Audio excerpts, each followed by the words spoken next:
ప్రస్తుతం వివిధ ప్రాంతాల్లో నీటి వసతి ఉన్న చోట వరి నాట్లు పడ్డాయి. కొన్ని చోట్ల నాట్లు వేస్తున్నారు, మరికొన్ని చోట్ల నారుమడులున్నాయి.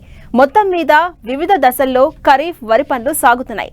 ఈ నేపథ్యంలో సమగ్ర కలుపు ఎరువుల యాజమాన్య పద్ధతులు పాటిస్తే రైతులు ఎక్కువ దిగుబడి సాధించవచ్చని చెబుతున్నారు సీనియర్ శాస్త్రవేత్త డాక్టర్ డి చిన్నమనాయుడు.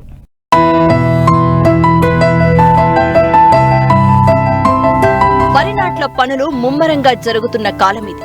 2 తెలుగు రాష్ట్రాల్లో ఇప్పటికే 40% నాట్లు పడ్డాయి. మరికొన్ని ప్రాంతాల్లో నాట్లు వేస్తూ ఉండగా కొన్ని ప్రాంతాల్లో నారు ఇంకా పెరుగుదల దశలోనే ఉంది.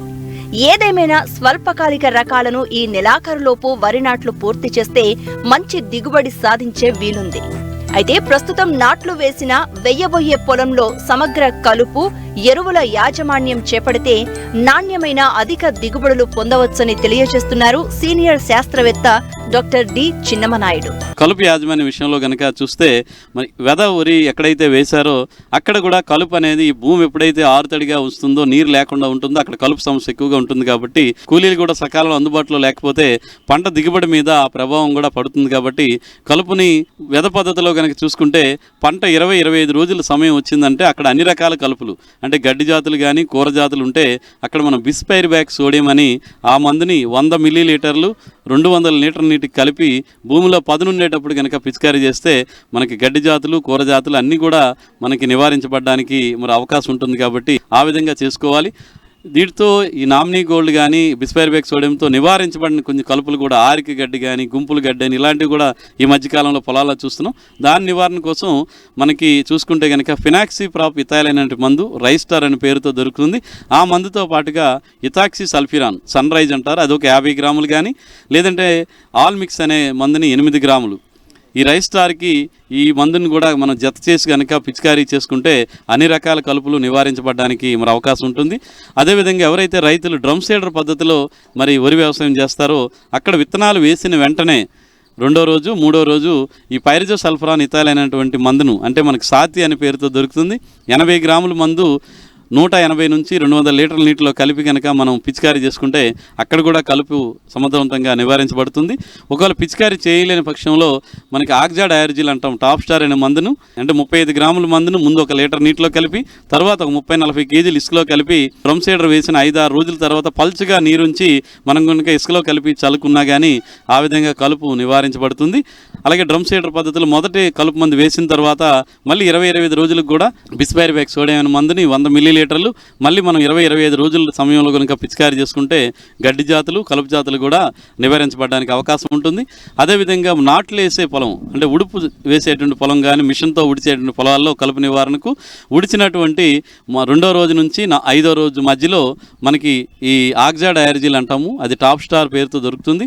35 గ్రాముల నుంచి 50 గ్రాములు ఈ మందును ఇసుకలో కలిపేసి పొలంలో 1 ఇంచి 2 ఇంచుల నీరు మాత్రమే ఉంచి చల్లుకుంటే కనుక నాట్లు వేసే పొలంలో కూడా మనకి ఈ కలుపు యాజమాన్యం అనేది సక్రమంగా ఉండి పంట మొదటి దశలో కలుపు నివారించబడడం వల్ల మొక్కలు ఆరోగ్యంగా పెరిగి మంచి పిలకలు పెట్టి మంచి దిగుబడి రావడానికి మరి అవకాశం ఉంటుంది. కాబట్టి కలుపు యాజమాన్యంలో రైతు సోదరులు ఈ జాగ్రత్తలు తీసుకోవాల్సినటువంటి అవసరం ఉంది.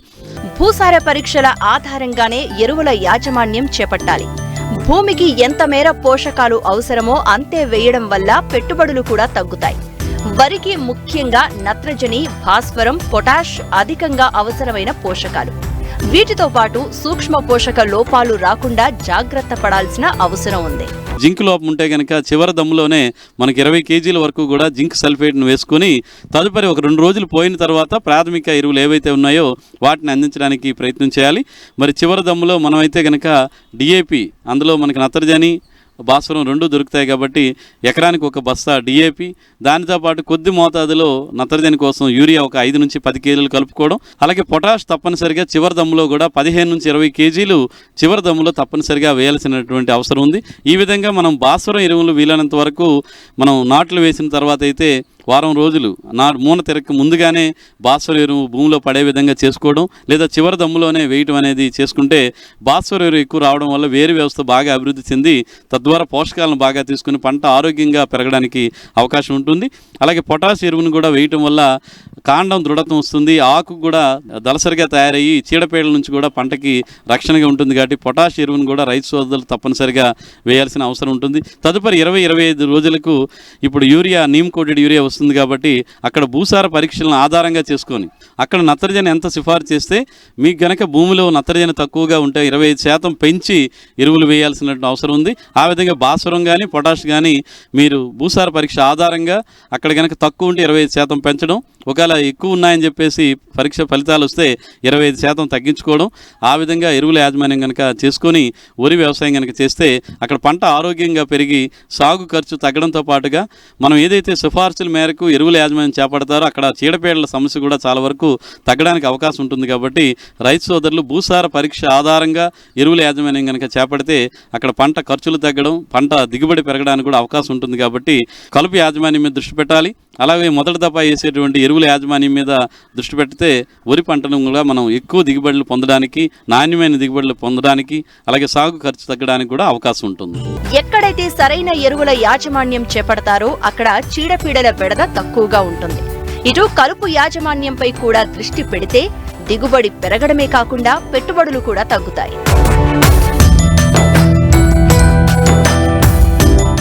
తెలంగాణలో పసుపును రైతులు విత్తారు. ప్రస్తుతం మొలకల దశలో ఉంది. మొక్కలు నాటిన చోట 2 నుంచి 4 ఆకు దశలో ఉంది. అయితే ఈ దశలో అక్కడక్కడ నత్రజని లోపం ఏర్పడింది. ఈ సమయంలో రైతులు ఎలాంటి జాగ్రత్తలు పాటించాలో తెలియజేస్తున్నారు కమ్మర్పల్లి పసుపు పరిశోధన స్థానం హెడ్ మహేందర్.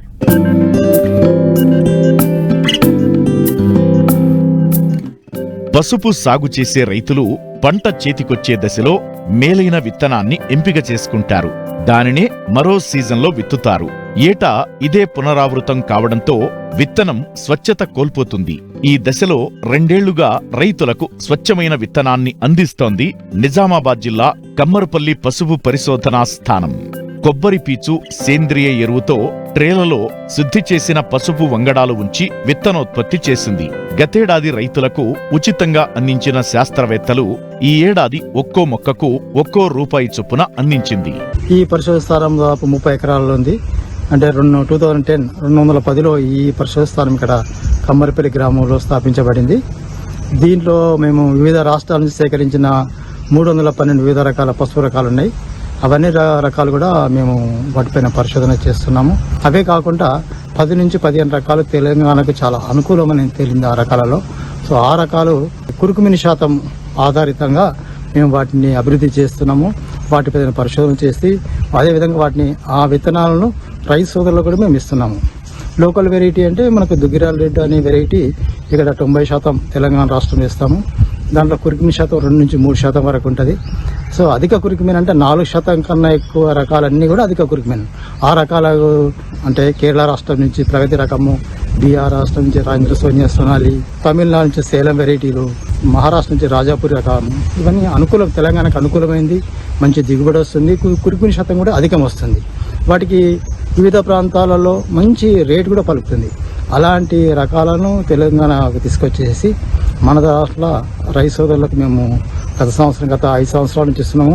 ఈ సంవత్సరం గురించి 60 క్వింటాలు ఇచ్చాము. అదేవిధంగా ప్రోట్రే అంటే మొక్కలను కూడా నారులా పెంచి కూడా రైతు సోదరులకు ఇవ్వడం జరుగుతుంది. సో రైతు సోదరులు చాలా ఆనందం వ్యక్తం చేస్తున్నారు. మనకు దేవుని దయ వల్ల మనకు మార్కెట్ రేటు మన కనీసంగా 15 నుంచి 20 వేలు వరకు మనకు రేటు పలుకుతుంది మార్కెట్లో. సో కావాల రైతు సోదరులందరూ కూడా చాలా ఇష్టంగా పసుపును సాగు చేయడానికి ఇష్టపడుతున్నారు. అంటే దీంట్లో చూసినట్టయితే మనకు కనీసం 120 క్వింటాల 120 నుంచి 150 క్వింటాల పచ్చి పసుపు వస్తుంది. దాన్ని పాలిష్ చేసిన తర్వాత 20 నుంచి 25 క్వింటాల మనకు పాలిష్డ్ పసుపు వస్తుంది. ఆ తర్వాత దాన్ని మనము మార్కెట్ అమ్మినట్టయితే మనకు 2,50,000 నుంచి 2,70,000 వరకు మనకు ఆదాయం వస్తుంది. ఖర్చు 1,20,000 తీసేసినా కానీ 1,50,000 నుంచి 1,20,000 మనకు ఆదాయం వచ్చే పంట అది కేవలం పసుపులను వస్తుంది. ఏదో పంట రావట్లేదు. కాబట్టి రైతు సోదరులందరూ దీనికి చాలా మొగ్గు చూపుతున్నారు పసుపుకు. ఈ ఏడాది మార్కెట్లో మద్దతు ధర పెరగడంతో పసుపునకు డిమాండ్ ఏర్పడింది. చాలా మంది రైతులు ఇప్పటికే పసుపును విత్తారు. కొంతమంది రైతులు విత్తన మొక్కలను నేరుగా నాటారు. అయితే పసుపులో నత్రజని లోపంతో పాటు అక్కడక్కడా తెగుళ్లు ఆశించాయని శాస్త్రవేత్తలు గుర్తించారు. వాటి నివారణకు ఎలాంటి యాజమాన్యం చేపట్టాలో ఇప్పుడు చూద్దాం. ప్రస్తుత తరుణంలో మూలకాలన్నీ కూడా తెల్లగా పత్రహారితం లేనట్టు ఉన్నాయి. సో ఇది కేవలం నత్రజని లోపము, ఇంకోటి 2 గంధకములు. సో గంధకం సంబంధించిన కానీ మైక్రోన్యూట్రియంట్స్ కానీ కాస్త ఒక ఎకరాకు 1 బస్తా లేదా అర్ధ బస్తా యూరియా వేపపిండిలో కలిపి చల్లుకుంటే ఇమీడియట్గా ఈ ఆకులు తెల్లబడడం అనేది ఆగిపోతుంది. సో మనకి ఎరువులో యజమానం చూసినట్లయితే 45 రోజులకు, 90 రోజులకు, 120 రోజులకు మనం ఎరువులు వేసుకోవాలి. ఈ వేసిన 45 రోజులకు రైస్ సోదరులు వేపపిండి, ఆ తర్వాత 1 బస్తా యూరియా, 1 అర్ధ బస్తా పొటాష్ మీరు వేసుకోండి. వేసేటప్పుడు పసుపు సూట్లో వేయకుండా కిందలో వేసుకోండి. చాలా మంచి బ్రహ్మాండంగా దిగుబడి వస్తుంది. రైస్ సోదరులకు బాగా లాభం ఉపయోగపడుతుంది. ఆకులపైన ఏదైనా మచ్చలు వచ్చింటే ఏమిటా మీరు ఇమ్మీడియట్గా వాటిపైన ప్రొపోజోల్ కానీ సాఫ్ మందు అందుతుంది, కార్బనిజం మందు, ఎలాంటి మందులైనా మీరు పిచికారి చేసుకోండి.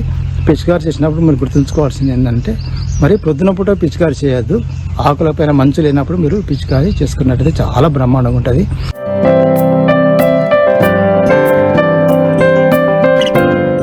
వ్యవసాయంలో వినూత్న మార్పులు వస్తున్నాయి. దీంతో సాగు రూపురేఖలు మారుతున్నాయి. దీనిలో ముఖ్యమైనది తక్కువ విస్తీర్ణంలో ఎక్కువ మొక్కలను నాటి అధిక దిగుబడులు పొందడమే. ఇప్పటి వరకు పండ్ల తోటల్లో మాత్రమే ఉండే ఈ హై డెన్సిటీ విధానం క్రమంగా వాణిజ్య పంట అయిన పత్తిలో కూడా వచ్చింది.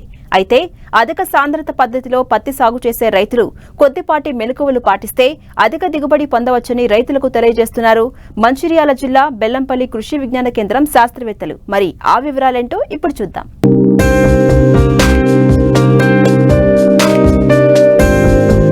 పత్తిని పండించే ప్రపంచ దేశాలలో భారతదేశం మొదటి స్థానంలో ఉంది. ముఖ్యంగా దేశంలో మహారాష్ట్ర, గుజరాత్ తరువాత తెలంగాణ రాష్ట్రం ప్రత్తి సాగు విస్తీర్ణం ఉత్పత్తిలో 3వ స్థానంలో ఉంది. దాదాపు 70% విస్తీర్ణంలో పత్తి సాగుతోంది. అయితే సంప్రదాయ పద్ధతిలో పత్తి సాగు పూర్వం నుంచి కొనసాగుతోంది. మొక్కల మధ్య దూరం ఎటు చూసినా 3 ఫీట్ల పద్ధతిలో ఎకరానికి 7,000 మొక్కలు అంటే 2 ప్యాకెట్ల విత్తనాలు నాటుతున్నారు. మొక్కకు మొక్కకు మధ్య ఎడముంటుంది. దిగుబడి కూడా నానాటికి తగ్గిపోతోంది. మరోవైపు జనవరి, ఫిబ్రవరి వరకు ఈ పంట కొనసాగుతుండటంతో గులాబీ రంగు పురుగు ఉధృతంగా ఆశించి పంటను దెబ్బతీస్తోంది. దీంతో భారీగా రైతులు నష్టపోవాల్సిన పరిస్థితి. ఈ నేపథ్యంలోనే శాస్త్రవేత్తలు తక్కువ విస్తీర్ణంలో ఎక్కువ మొక్కలు నాటి తక్కువ సమయంలో పంట చేతికొచ్చే అధిక సాంద్రత పద్ధతిలో పత్తి సాగును ప్రోత్సహిస్తున్నారు. ఈ వాణిజ్య పంటలలో పత్తి ముఖ్యమైన పంట.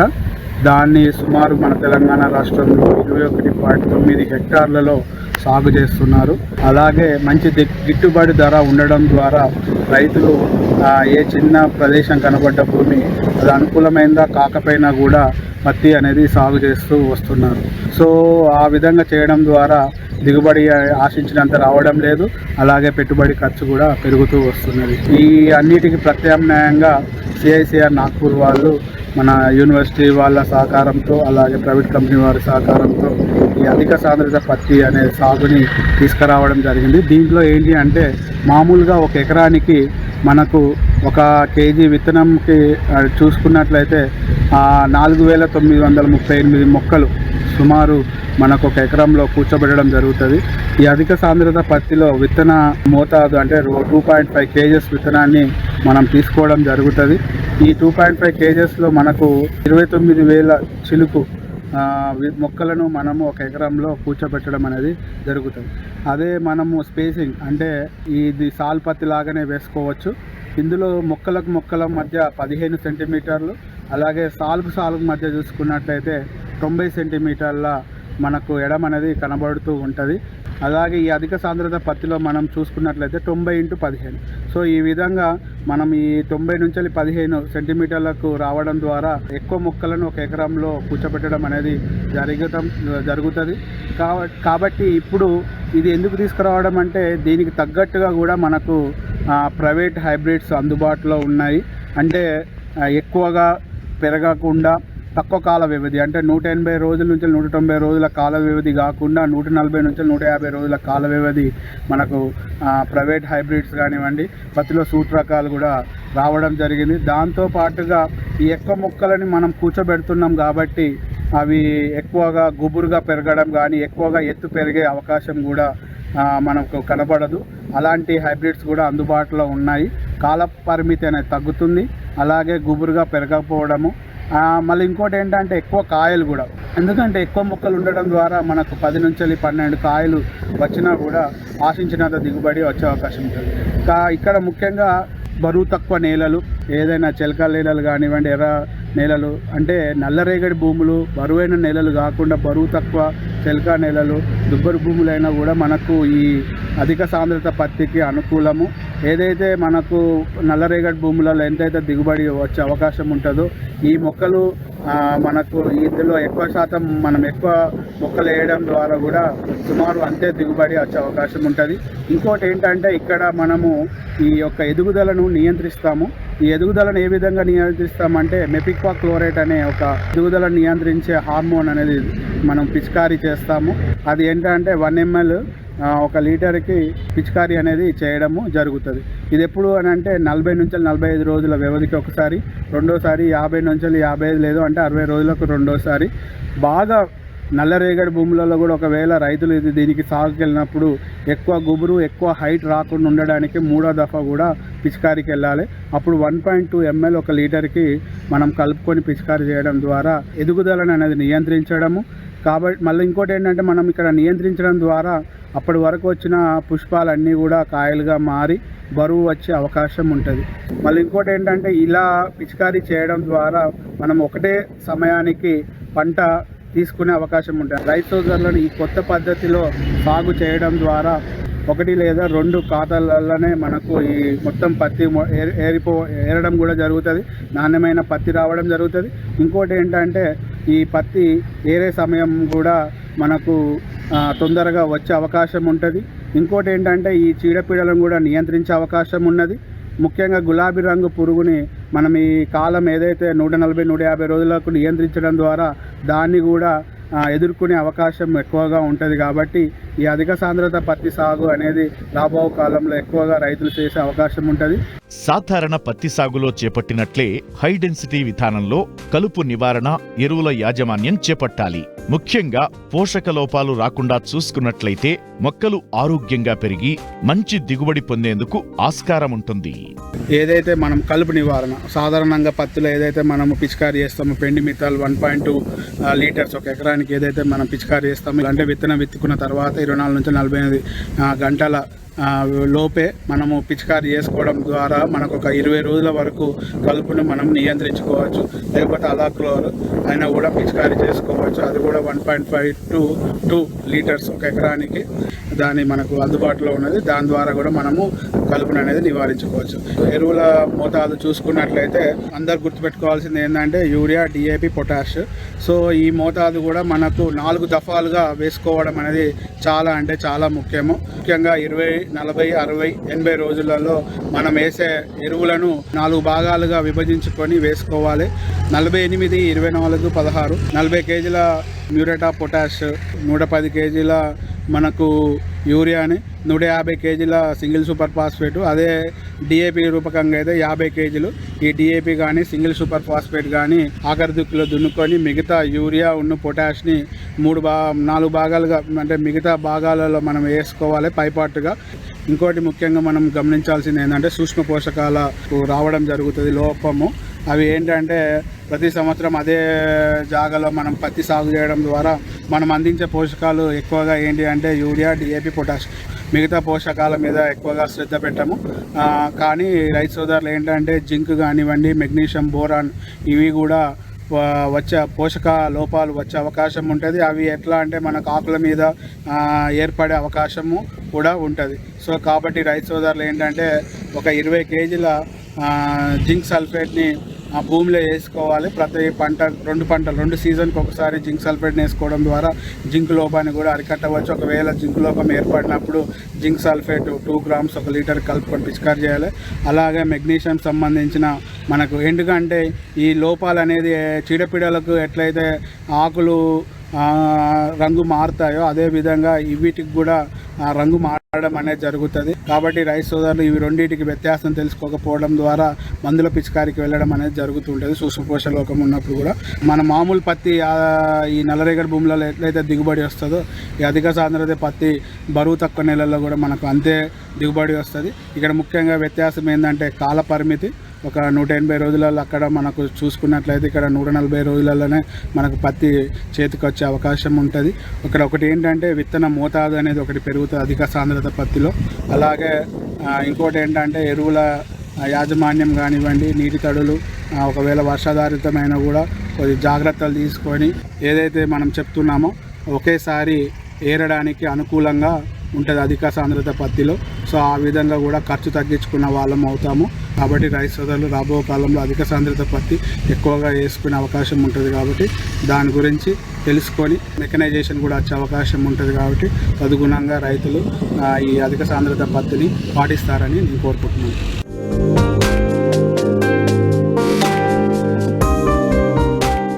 వ్యవసాయంలో సమస్యలకు సందేహాలకు సమాధానాల కోసం మట్టి మనిషి రైతుకు అండగా నిలుస్తోంది.